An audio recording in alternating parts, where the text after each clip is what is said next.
Perfect. Okie dokie. Hope everyone can see this. Just if someone could just let me know that you can see, like it says functional skills, and just right there, that'd be great.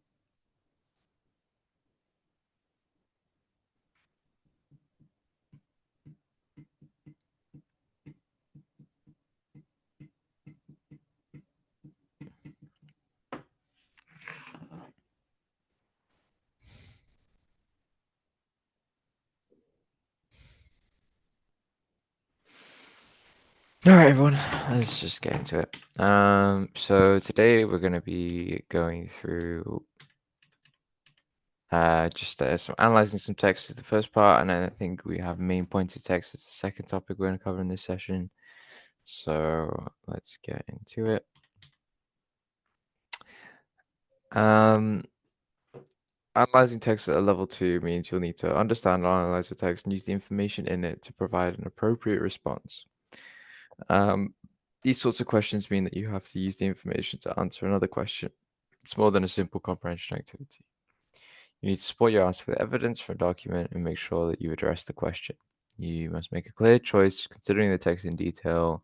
You need to provide a comprehensive explanation supported by answers. By examples. So these analyzing text questions are generally 3 or 4 marks in the reading test, which is probably the largest individual question you'll get in the reading test. Well, most definitely, and they will be in your test. So this is probably one of the most important topics we'll cover. Yeah.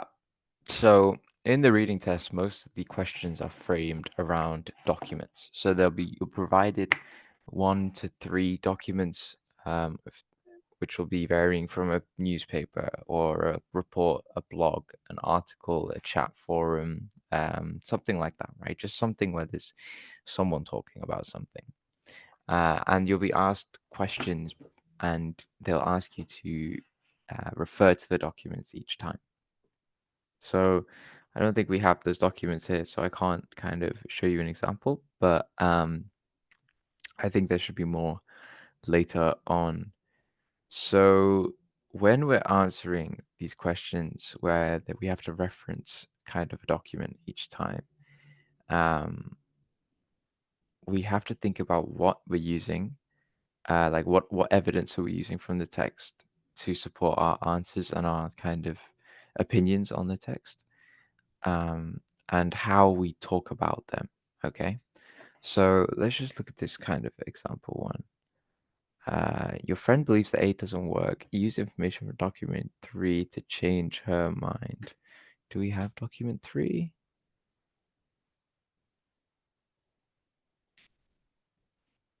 No. Give me a second.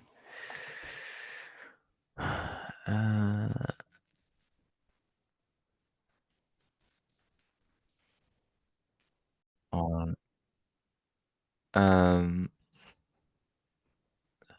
so we'll just move past that. Okay. So you'll need to recognize levels of formality in text. Look at these 4 sentences and put them in order of formality from most formal to least formal. So just take a look at these, read each one carefully, try and understand how someone would say it to you in real life. And I think that's a good way of gauging how formal and informal something is. I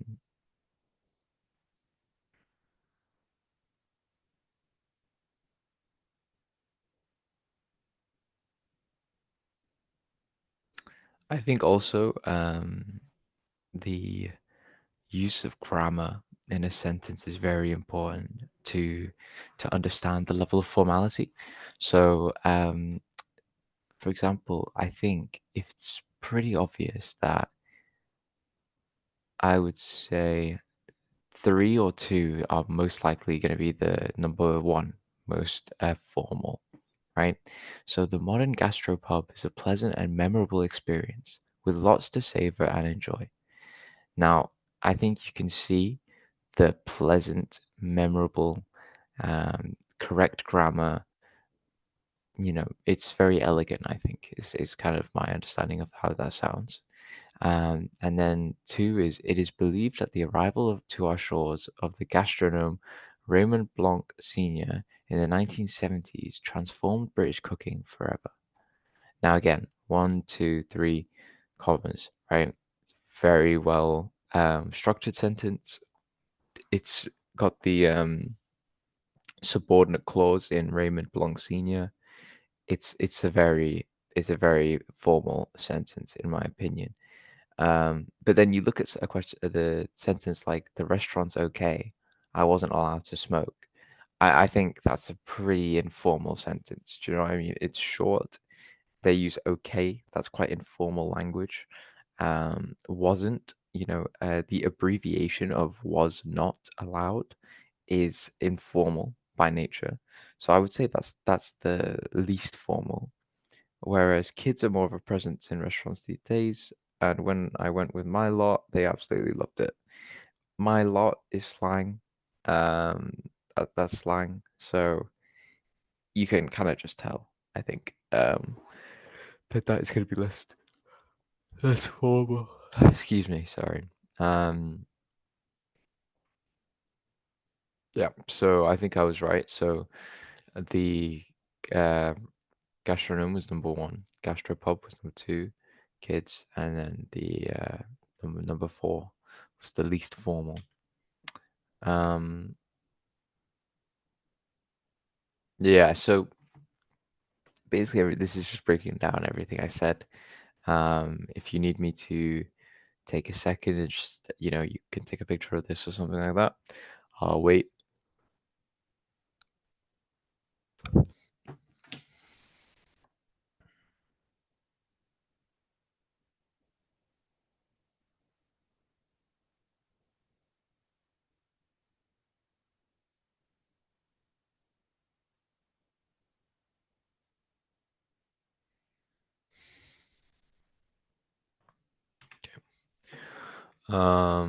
Yep. So again, just another very important one that I would take a picture of if you, yeah, just definitely take a picture of it.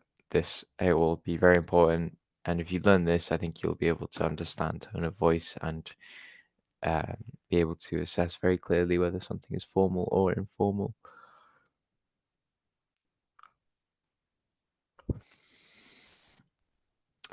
Trying to think if there's anything else that I didn't cover.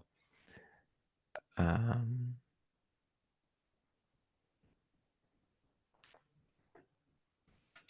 Use of first and second person is apparently in it a sign of informal language. I guess that makes sense. Cliches, direct address, meaning someone's talking directly to you. Commands, yeah, sure. Uh, okay, yeah. Short, simple sentences, like I said before. Okay, passive and active voice. So, active voice is he designed many cars in the 60s. The passive voice is many classic cars were designed in the 60s. Right, okay. So in the passive form, the object moves to the start of the sentence because it is more important than the subject. It is often seen in formal writing, particularly where a process is involved.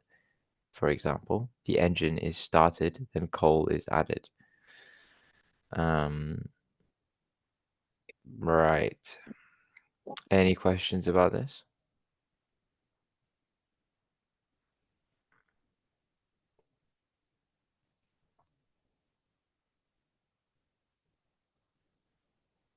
So the passive is more common, right, guys? So, sorry, not more common, more formal. Sorry.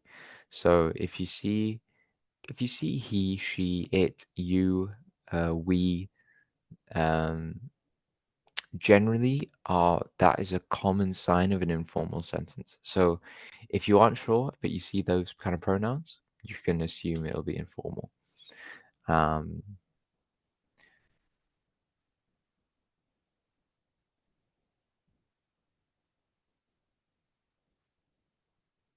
yeah. So this is important, I think, and this isn't just even a reading kind of exercise. This is something maybe anyone who's looking to improve their English speaking skills in a professional setting, or just their English speaking skills in general, should really focus on.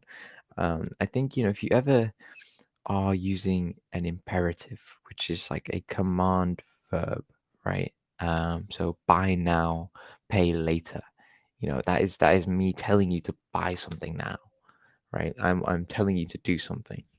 Whereas, you know, um, for example, I think if you'd prefer, you could sell your car through auto supermarket, right?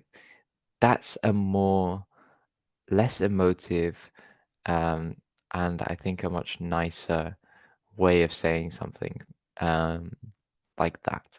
So if you're thinking about kind of saying something or you're telling someone to do something, try and change how you phrase the question so that it feels like you're kind of, instead of ordering them to do something, you are suggesting to them to do something, you know? Um, because I think people don't like being told what to do, simply, right? So if you try and suggest an idea to them and they find it interesting, that would be a much better way of going about that. Excuse me. So I think I remembered the subordinate clause just a bit earlier, but I think this is a bit of an explanation of it. So the Pope, who turned 64 on Wednesday, left for Brazil last night. Now, who could tell me what the subordinate clause is in that sentence? If it cannot exist on their own, right? Which part of this first sentence is can you remove essentially? Which part? There's three parts, right? The Pope, who turned 64 on Wednesday and left for Brazil last night. Which part should you take out?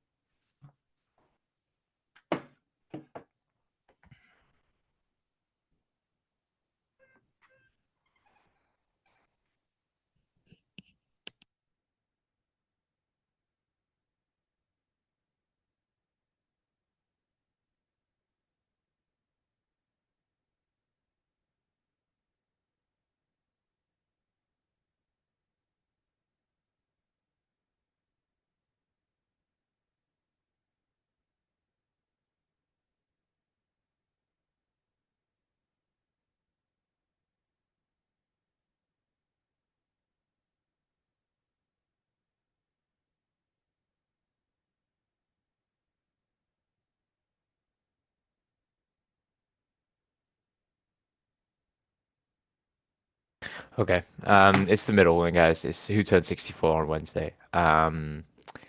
If you remove it, it says the Pope left for Brazil last night. Um, it's not necessary part of the sentence, and it only works in the sentence when it's added in this context, because if you just isolate it and say who turned 64 on Wednesday, you don't know. You don't know who it's referring to. It's just someone. So it doesn't work grammatically. That's what a subordinate clause is. Now we're going to be covering bias in writing. It's a very important part of the reading test. Understanding who wrote something and what their objective or message they're trying to get across might be. Um, so when studying inference in English before, you have encountered these features: images, repetition, euphemism, sarcasm, and use of speech marks, and the use of pronouns. So um, yeah, look at these sentences and decide how these features are used to bias a text. The basis of any good education is science, science, science. The repetition is kind of emphasizing the point that they think science is that important. Prime Minister Smith, or Silly Billy as I call him, Silly Billy is a euphemism. It's mocking or joking. So you can kind of sense that the person who's writing this clearly doesn't think that highly of Minister Smith. The English team is sure to win the World Cup. Um, Again, probably some bias there because we know England never win the World Cup. I may have dropped this vase, but it's their responsibility to pay for it, kind of shifting the blame. So I think, but that's kind of obvious, I think. Other ways we can detect bias when we read: exaggerated language, use of headlines, headings. the use of headlines, the headlines have to be quite bold or quite extreme or quite obvious. Like if the headlines are like, this person is terrible, you know, I think you can see there's some bias there. But if the headlines are like, there was an argument today between two people and it ended quite violently. You don't know, this seems unbiased. There doesn't seem like there's one person who's hurting someone else more. It's just a disagreement or an argument, whatever, right? Helping or hurting, you can ignore that. Omission, omission is just them leaving stuff out. So, kind of, uh, leaving important information out to kind of support your story, an agenda, which can happen a lot in media, current media nowadays. If you notice that there was Western news and media won't cover lots of things going on in other parts of the world, just so that they can portray this kind of idea to its population and its people, so that they don't disagree with what the government wants you to think, essentially. Um, One-sidedness, again, if the article is not providing a objective and balanced view on the topic, I would recommend not reading it. But secondly, you should be able to detect that when you're reading a text, if that the article is not giving a balanced view on something they are arguing or discussing.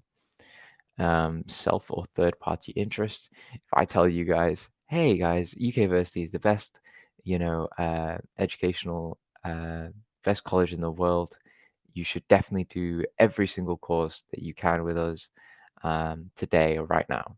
You know, I think you would understand that me saying that there is some self or third party interest, right? Like, so I think you'll take that with a grain of salt because it's coming from me, right? But if you heard it potentially from a student or someone else who doesn't have a direct relation to UK University, you might potentially take that quite differently, and you'd say, okay, well, this person has it's coming from my point of view.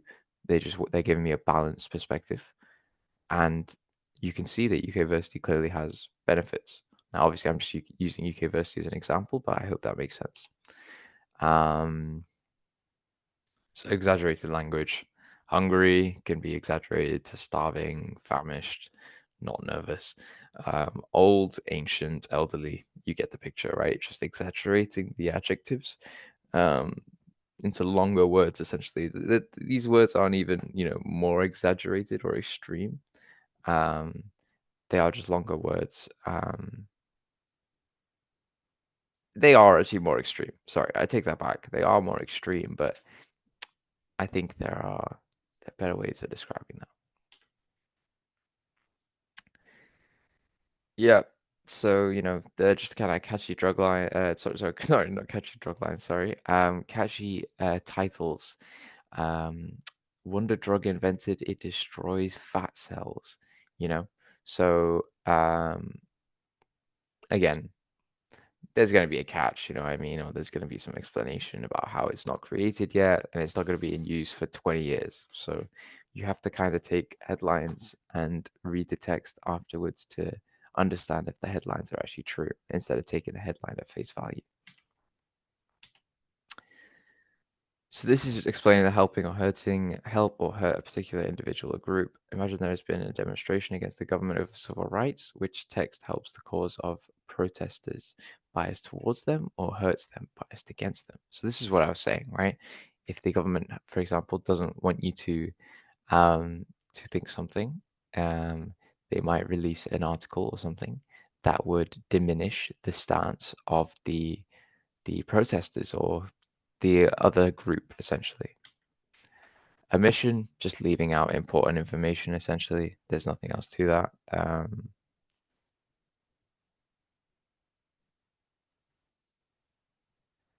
Okay. Can you guys hear me? Sorry, I've just had a student message me that you can't Yeah, I can hear hear. you. Okay, perfect. Thank you, Roland. Have you been able to hear me the whole time, Roland? No, just joined about 5 minutes ago. You joined or I did? No, I just joined you guys five That's fine. minutes ago. That's fine. But Yeah. you've heard me since you've joined, yeah? Yeah, absolutely. Perfect. Thank you so much, Roland. Someone just texted us saying they couldn't hear me, so I was just double checking because I've been recording. So let's keep going. So omission, yeah, guys, it's literally just leaving something out to kind of further emphasize your point. You know, if I said today was a great weekend, we made £20,000 in sales for whatever, right? But what I leave out is that we spent £25,000 to source the products to sell. Do you know what I mean? So we actually lost 5,000. But because I said we sold 20,000, you might think that we've had a great weekend. Um, so that's kind of an example, I think. One-sidedness, lack of bias. Again, what I was saying earlier, just not giving both sides. Self-interest or third-party interest. Again, just if the person writing the text potentially has a conflict of interest, or they are, advertising something, for example, they have something to gain from saying something. So maybe take what they're saying with a pinch of salt. Um, okay, let's just go through this one quickly. Analyzing a text means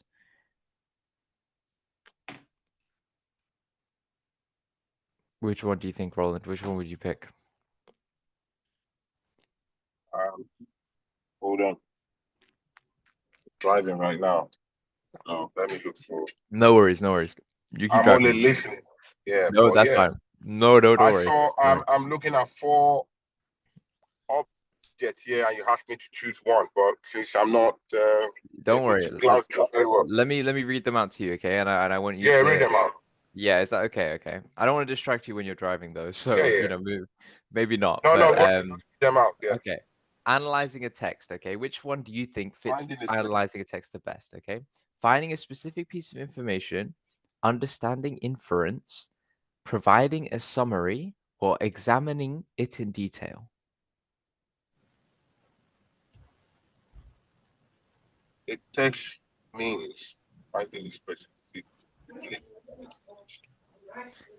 Yeah, so it's examining it in detail, essentially, just making sure analyzing a text is just looking over it in, with a magnifying glass, essentially, to look for every single detail. Um, so what is an appropriate response? I think we can skip that. I think you guys know what that is.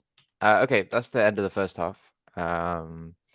That's very good, guys. I hope that made sense. I'm just gonna pause. Okay, perfect. All right, guys, we'll go back to the second part where we're covering the identifying different styles of writing and writer's voice in text. So these are the different types of styles that you will find in the reading exam. I would recommend you to take note or just take a screenshot or something like that, just so you so you have this information. Sorry, I've got the hiccups. Yeah, just definitely take note of these. These are pretty important. Just factual, academic, official, instructional, journalistic, fictional. We'll go through them all in a second, but I think if you have a copy of those, you'll know because you're in the exam. You might, you'll definitely be asked a question that will ask you to explain or analyze the text. And one of the most important things to mention is the style of the text. So mentioning one of these words will get you a mark, most likely with a correct explanation. So definitely pay attention. So what is a factual text? Factual text can be found in many places: newspapers, magazine articles, textbooks, on the internet, research papers, anything like this. It'll have a formal style using long, complex sentences backed up with statistics and evidence. Um, It may use footnotes, diagrams, graphs, something like this, to kind of further explain and evidence their point. And there would also normally be a conclusion, to kind of conclude the whole passage of text. An academic text is kind of similar, but it'll be more detailed, and there'll be probably also kind of more specific about naming people when they're referencing something. So If they're talking about who discovered gravity, they'll say Sir Isaac Newton in the date when they did it, how they did it, what went into doing it in very technical and specific vocabulary. I think is also very important with academic writing, is they will use a lot of jargon, which is just basically um, technical words which are pertaining to a specific subject. Um, so I think those are pretty clear signs of an academic text. Um, an official text would include letters, business proposals, press releases, among many others.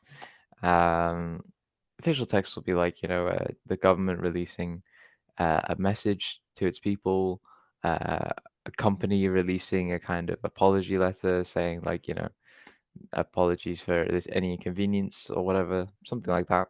Um, they'll have formal language, polite language, because they probably will be trying to convince, or not convince, but inform people of a change. Um, Potential use of Latin is quite common. So I think if you see a word that it just isn't English and you know it's not English, it'll be Latin. So maybe take some notes on that. Um, An instructional text. Okay, right. So I think this one's quite obvious in the name itself. It's just a text where it's telling you how to do something or what to do. So, a cooking, like a recipe, yeah, where it tells you, okay, cut up your onions, then fry them lightly on a low heat. That's an instructional text. Does that make sense? So, an instruction manual, building a shelf, for example, is an instructional text. They'll be telling you to do something. Generally, also, there might be a numbered list, or bullet points to kind of suggest an order in which you do things. Journalistic texts, again, newspaper, broadsheet, tabloid. I think you'll know what a newspaper looks like, or a newspaper article will generally look like. You'll have a kind of flashy title. It'll mention the author's name somewhere. Um, Less likely to use, graphs, images, that type of thing.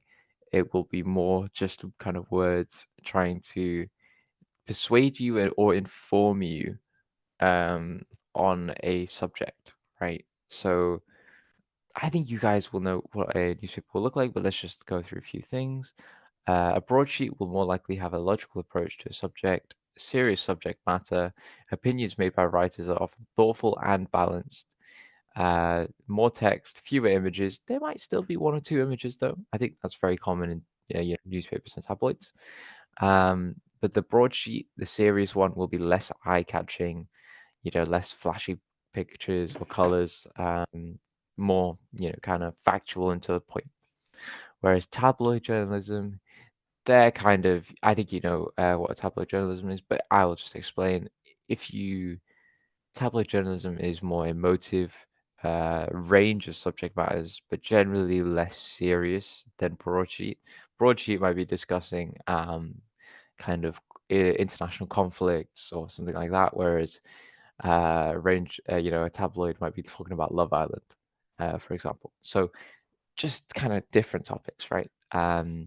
Opinions can vary from mild to extreme, normally quite eye-catching, and the use of images to imply meaning and also just to attract attention to readers. Fictional texts, stories, poems, novels, scripts, movies, movie scripts, sorry. I think you know what a fictional text is. Something that's not based in reality or isn't based on real events. Um, Sorry, that's not true. It's just something that's made up, essentially. Something is made up. It's fictional is text on something that is not a 100% accurate um, kind of writing of what happened in real life. So they'll have imaginary characters and situations. They'll use flowery and imaginative language, which just means a lot of adjectives, by the way. So a lot of descriptive words will be used. Might take an unusual style, so it might not be spoken, it might not be written how someone would speak, for example. Just might be a bit funky. It will not quote anything. There'll be no quotes, and it will either be longer text will be organized into acts, chapters, or episodes.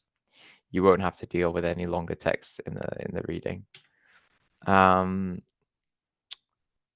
so yeah, guys, let's just go through a few questions to see if you've understood what we've just gone through. Sorry. So just quick one, Roland, if you could tell me which example or which writing Sorry, style. I have a Oh, question. yep. Is there like five styles, or did I miss anyone? Uh, let's go to the start. There's six. So there's factual, academic, official, instructional, journalistic, Yeah, and I missed fictional. official. Did you? Okay, yeah. Okay, Uh, thank you. do you want me to just go through official again? Yeah, please. Yeah, just very formal language, generally coming from including letters, business proposals, and press releases. Um, if the government sent you a letter informing you of kind of roadworks in your area, that would be an official text. Okay, the government telling you about potential kind of changes to council tax or anything like that. These are official texts. You know what I mean? So does that make some more sense? They'll, especially in legal documents, potentially using some Latin. We'll see an example in a second, and I can explain that a bit better because there'll be an example to reference. So I just want to go through this one first, though. Which style do you think is used here, guys? So in 2015, it resulted in about 114,800 deaths. The condition was first described in the medical literature by the American physician James B. Herrick in 1910. In 1949, the genetic transmission was determined by E.A. Beat and J.V. Neal. Which one do you think? Journalistic, instructional, fictional, or academic? Journalistic. Why do you think it's journalistic? Sorry, can I just It ask could actually be who's speaking? academic. It Sorry, could I be can't. Who's speaking? Sorry, I can't see the Zoom right now. Fatimata. Fatimata. Fatimata. Hi, Fatimata. Okay, no worries. Yeah. So what were you saying, Fatimata? Which one do you think it is? Is either journalistic or academic, but think Okay. more like academic because Yep.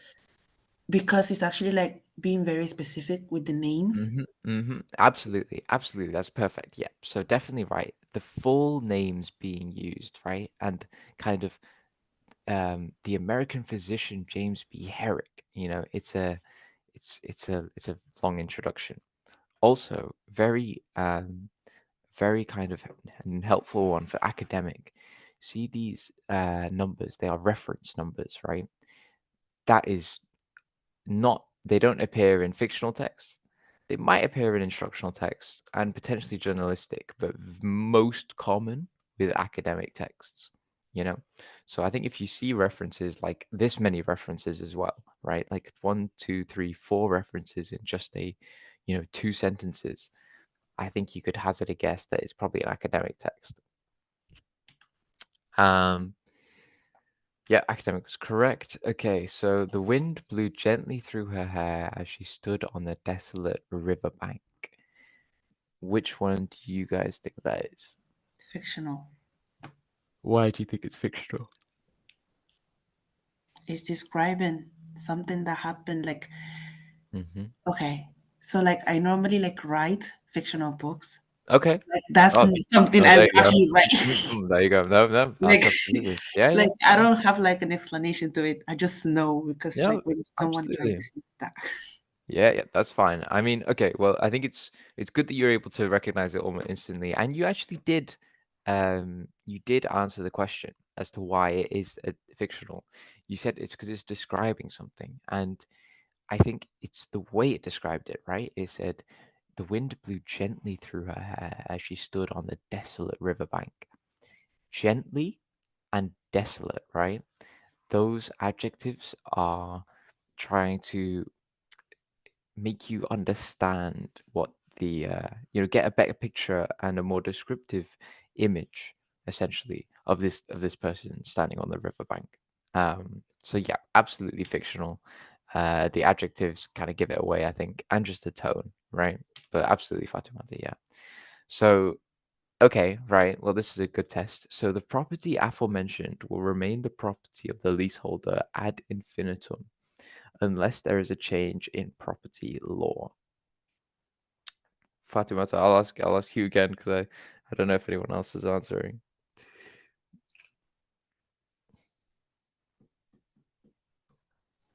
I think it's official. Why do you think it's official? Well, property law. Mm-hmm. It Mm-hmm. sounds very formal. Mm-hmm. Yep. That's very good. Yeah, 100%. You know, even though I've kind of gone through the language techniques that are, expressed in these texts, right? And that's how you recognize. That is absolutely correct. The kind of content is very important as well, because I think if someone's talking about, some celebrity doing this or some dating show, you can tell that it's probably going to be more informal. It's probably not going to be official. It probably isn't going to be fictional. It's probably just going to be like journalistic. But you're absolutely right. If something's property law, let's talk about property law. Um, it's more likely going to be official, right? And also, just Fatimata, one thing. Do you remember I said one feature that often shows in official documents is Latin? Yeah.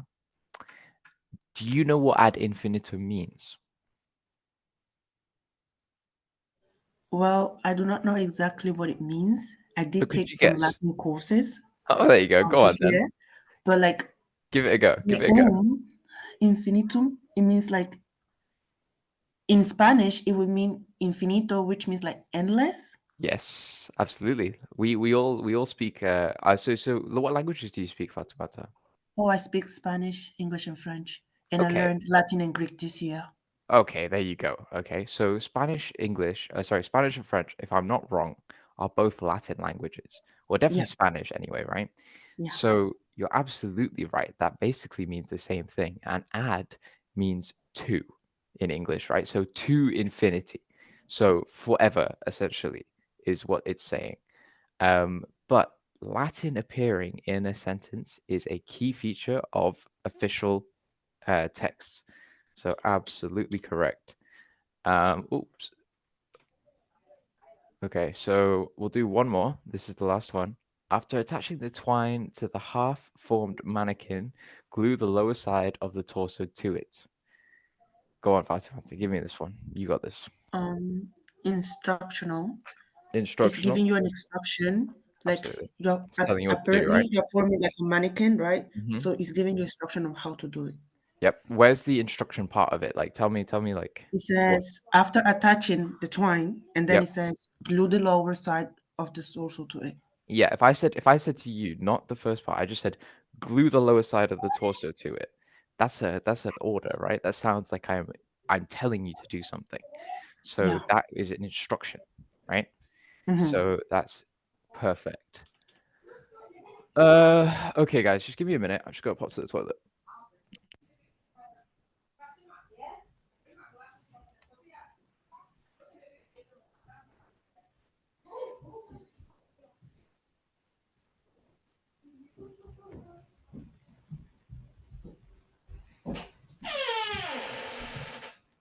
I need a honey bag. Yeah, it's there. Take it.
All right, guys, sorry about that. We're gonna now look at tone of voice in a text. And so we've just looked at kind of the styles of text. Now we're gonna look at the tone. So definitely what I would say is take a picture of this page and independently find all the meanings. I'm going to explain them all to you, obviously, so you can kind of take the notes as you go. But I think it'd be good for you to just make sure you understand each one of these tones, these terms. Is there any that you guys look at and you're like, I have no idea, like I don't know which one what that means, or even potentially want some clarification on?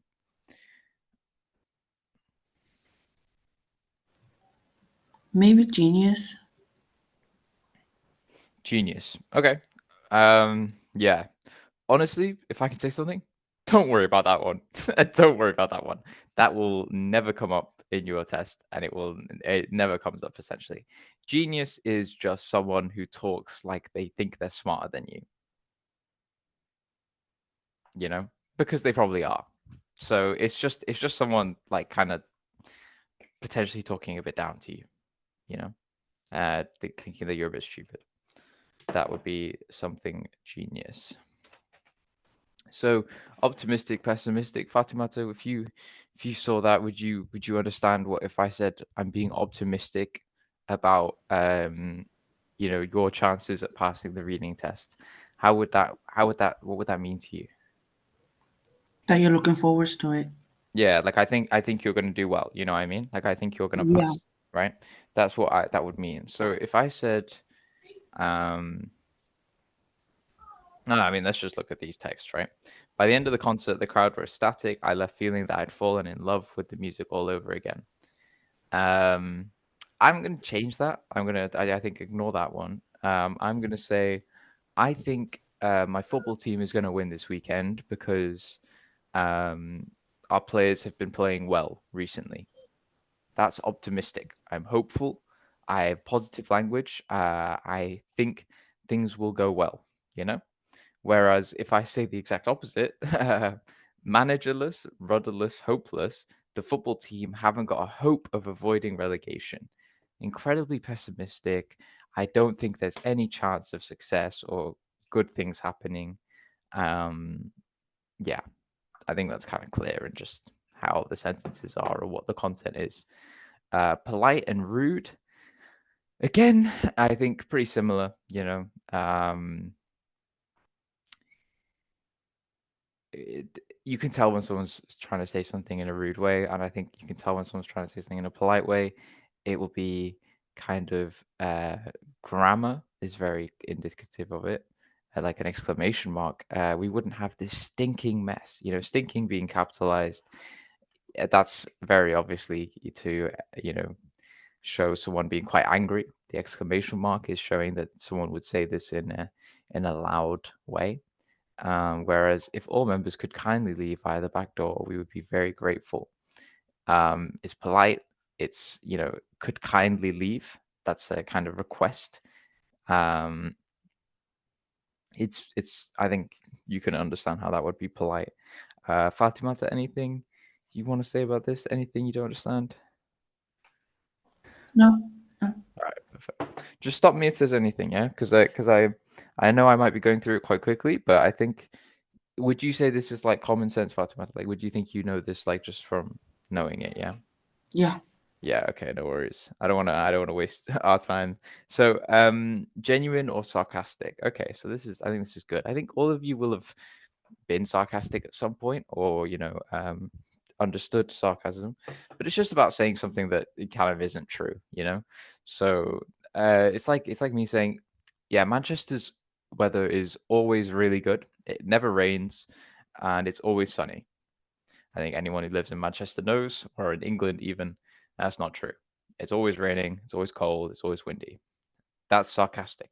It's ironic, it's not true, but it's not me lying. It's just kind of, you know, uh, mocking, I guess, is a better way, right? Kind of sarcastic. Um, And then genuine, it's just me being honest. It's being just honesty. Like I just honest. It's just genuine. There's nothing else other than honesty. Serious or fun, I think this is kind of similar as well, you know. She's been in the Big Brother house for 2 weeks. She'll paint the town red when she gets out. It's fun, trivial subject matter, simple language, it's cliched, and there's an exclamation point. Whereas by extracting the DNA using hitherto unused techniques, the scientists can speed up their current process. Long sentences, it's in a formal language, it's got a subordinate clause, and it uses also some technical terms, which is very typical of a more serious sentence. Erratic or consistent. Now, erratic means essentially the opposite of consistent. So it's like just all over the place. So as we'll read the first one, all my life I've been a supporter of the Independent Democrats. You should too. You should be too. I first came across their policies in 1986 when I read their excellent manifesto for the local elections of that year.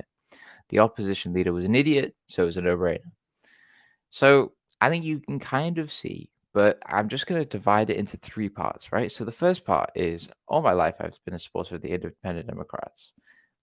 It's a normal sentence, nothing too weird there. And then the "you should be too" with an exclamation mark. It's kind of weird. I think it seems a bit abrupt, very just sudden. But then if you look at the last sentence, it says the opposition leader was an idiot, so it was a no-brainer. But they're discussing politics, and the way that they should go about it, they were going about it in a very different way from the first sentence. So I think the inconsistencies in the paragraph is what we would call erratic. Whereas if it's consistent, the style, tone of voice, and pacing of the writing would be consistent throughout the whole text. Okay. So you'll be asked this basically both these sessions, both these PowerPoints are building towards answering these questions specifically, where it's like using examples from document A and B or whatever, right? Explain their different opinions on the topics they're speaking about.